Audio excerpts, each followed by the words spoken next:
क्या कभी आप सोचते हैं कि ऐसा कौन सा मार्ग है जो हमारे जीवन के सभी पापों को नष्ट करके हमें शुद्धता प्रदान कर सकता है? पौराणिक कथाओं में एक उल्लेख मिलता है कि एक राजा ने कठोर तप किया था, लेकिन अनजाने में किए गए पापों के कारण उसे घोर कष्ट भुगतना पड़ा। और फिर एक दिव्य दिन आया, एक पवित्र अवसर, जिससे न केवल उसके पापों को हर लिया अपितु उसे ईश्वर की कृपा का अधिकारी भी बना दिया। और ये पवित्र दिन था एकादशी का दिन। नारद पंचरात्र में बताया गया है, आराधितो यदि हरिः तपसा ततः किम, नाराधितो यदि हरिः तपसा ततः किम। यानी भगवान की अगर आराधना हो रही है तो फिर तपस्या का क्या महत्व, और अगर भगवान की आराधना नहीं हो रही है तो फिर तपस्या का क्या लाभ। तो इस श्लोक से हम समझ सकते हैं कि प्रत्येक साधना का मूल उद्देश्य है भगवान की कृपा प्राप्त करना। भक्ति का ये सरल मार्ग हमें यही सिखाता है कि कठिन तप नहीं अपितु प्रेम और समर्पण ही जीवन को शुद्ध बना सकता है। और जैसा कि आप जानते हैं, बस कुछ ही समय में पाप मोचनी एकादशी आ रही है और आप सबको इस पाप मोचनी एकादशी की बहुत सारी शुभकामनाएं। इस एकादशी पर अपने मन, मस्तिष्क, चेतना, बुद्धि, आत्मा और शरीर को पवित्र बनाने के लिए चलिए इस एकादशी से पूर्व हम एक सुंदर पौराणिक कथा का श्रवण करते हैं। इस कथा में छिपा है जीवन को शुद्ध करने वाला वो अनमोल रहस्य जो केवल भक्ति के माध्यम से संभव है। तो चलिए पाप मोचनी एकादशी की पूर्व संध्या पर हम इस पौराणिक कथा का श्रवण करते हैं और आने वाली एकादशी का पालन करने के लिए स्वयं को तैयार करते हैं। आइए कथा का श्रवण करते हैं। एक बार श्री चैतन्य महाप्रभु ने अपनी माता के चरण कमलों पर गिरकर उनसे प्रार्थना की कि वे उन्हें एक वस्तु का दान दें। उनकी माता ने कहा, मेरे प्रिय पुत्र, जो तुम मांगोगे वही मैं दूंगी। और तब महाप्रभु बोले, प्रिय माता, कृपया आप एकादशी के दिन अन्न ना खाइए। पुरातन समय में कुछ स्मार्त ब्राह्मणों का कथन था कि केवल विधवा स्त्रियों को ही एकादशी का पालन करना चाहिए, लेकिन यहाँ पर श्री चैतन्य महाप्रभु इस बात का खंडन कर रहे हैं कि चाहे सधवा हो या विधवा, प्रत्येक स्त्री को और प्रत्येक व्यक्ति को एकादशी व्रत का पालन अवश्य करना चाहिए। प्रत्येक मास में 2 बार आने वाली एकादशी तिथि हमें परम भगवान श्री कृष्ण की भक्ति प्राप्त करने में अत्यंत सहायक होती है। और ऐसे ही परम कल्याणकारी एकादशी तिथि है पाप मोचनी एकादशी, जो कि प्रत्येक वर्ष चैत्र मास के कृष्ण पक्ष में आती है। जितना महत्वपूर्ण एकादशी व्रत का पालन करना है, उतना ही महत्वपूर्ण उसका निर्धारित समय पर द्वादशी पर पारण करना है। यदि कोई व्यक्ति एकादशी व्रत का पालन करता है लेकिन उसका निश्चित समय पर पारण नहीं करता है, तो उसे एकादशी व्रत का संपूर्ण फल प्राप्त नहीं होता। और ये पारण कैसे करना चाहिए, इसके ऊपर भी हमने एक विस्तृत वीडियो बनाया है, जो कि आप नीचे डिस्क्रिप्शन बॉक्स में जाकर या फिर हमारे चैनल पर जाकर देख सकते हैं। पाप मोचनी एकादशी की कथा का वर्णन हमें भविष्योत्तर पुराण में मिलता है, जब पांडवों में ज्येष्ठ युधिष्ठिर महाराज भगवान श्री कृष्ण से पूछते हैं कि हे यदुकुल शिरोमणि, चैत्र मास के कृष्ण पक्ष में कौन सी एकादशी आती है और उसके पालन का महात्म्य क्या है। तब परम भगवान श्री कृष्ण युधिष्ठिर महाराज की जिज्ञासा को संतुष्ट करते हुए कहते हैं कि चैत्र मास के कृष्ण पक्ष में आने वाली एकादशी को पाप मोचनी एकादशी के नाम से जाना जाता है। और ये एकादशी मनुष्य के सभी पूर्व पाप कर्मों का नाश कर देती है, उसे परम आध्यात्मिक गंतव्य प्रदान करती है।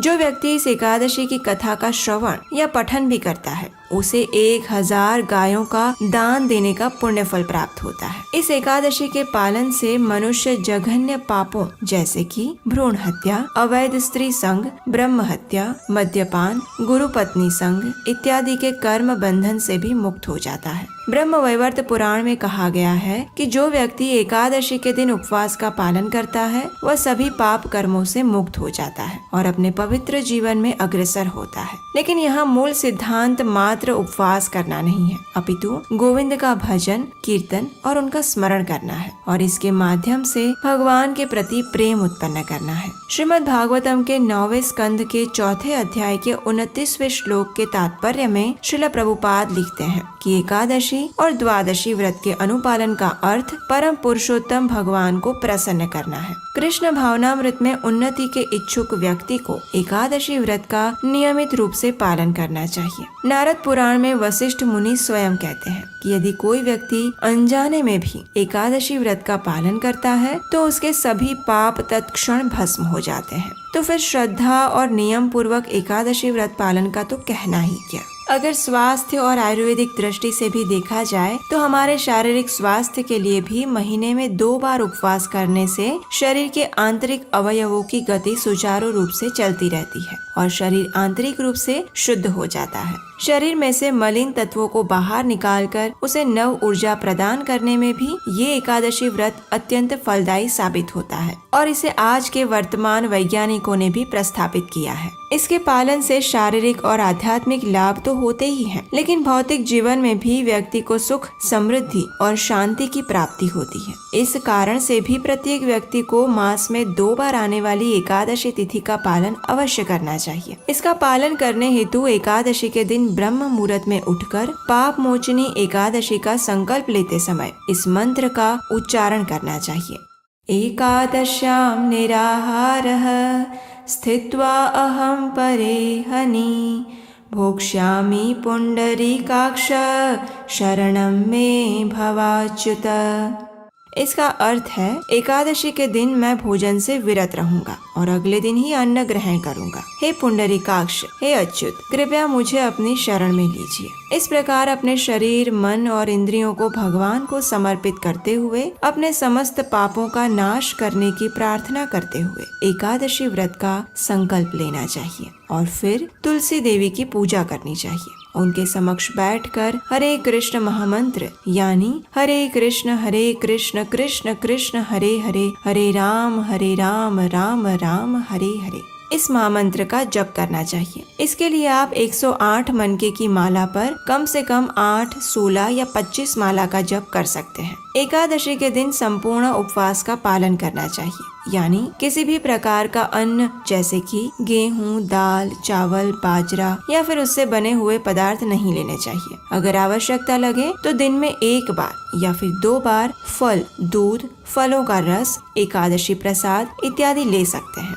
इस दिन अधिक से अधिक हरि कथा का श्रवण और पठन करना चाहिए और अगले दिन निर्धारित पारण समय पर यानी द्वादशी पर इस व्रत का पारण करना चाहिए। पारण से पूर्व कुछ सात्विक अन्न भोग बनाकर उसमें तुलसी पत्र रखकर भगवान को अर्पित करना चाहिए और फिर उसे किसी सुयोग्य ब्राह्मण या वैष्णव को खिलाना चाहिए। उसके बाद उन्हें अपनी क्षमता अनुसार कुछ न कुछ दान अवश्य देना चाहिए और फिर अंत में अपने इस एकादशी व्रत को भगवान को अर्पित करते हुए स्वयं भी इसी प्रसाद के साथ एकादशी व्रत का पारण करना चाहिए। जो भी व्यक्ति इस प्रकार संपूर्ण श्रद्धा और निष्ठा पूर्वक एकादशी व्रत का पालन करता है उसे भगवान श्री हरि की विशेष कृपा प्राप्त होती है और यही है शास्त्रों के अनुरूप एकादशी व्रत पालन करने की प्रामाणिक विधि और उसका महात्म्य। अगर आपको आज का वीडियो अच्छा लगा है और आने वाली ऐसी ही प्रमाणभूत एकादशी कथाओं को बनाने में और उसका प्रचार करने में यदि आप हमारी सहायता करना चाहते हैं तो स्क्रीन पर दिए गए नंबर पर आप हमें अपना आर्थिक योगदान भेज सकते हैं। तो चलिए सभी पापों का नाश करने वाली इस पाप मोचनी एकादशी का श्रद्धा और निष्ठा पूर्वक पालन करते हैं और परम भगवान श्री कृष्ण के चरण कमलों में अपना जीवन और चेतना समर्पित करते हैं। मंगल मंदिर खोलो दयामय, मंगल मंदिर खोलो, द्वारे उभो शिशु भोळो दयामय, मंगल मंदिर खोलो।